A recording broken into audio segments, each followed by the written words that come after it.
বাংলাদেশের বিভিন্ন প্রান্তে আজ একটি ঘৃণ্য প্রবণতা ছড়িয়ে পড়েছে মব জাস্টিস।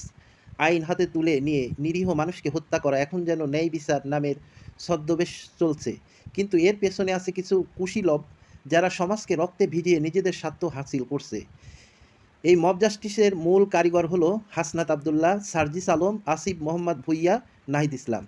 এদের শেখানো মব সংস্কৃতি আর সাধারণ মানুষকে উস্কে দিচ্ছে, বিচারকদের আসনে বসিয়ে দিচ্ছে, আর পরিণত করছে অমানবিক খুনিতে।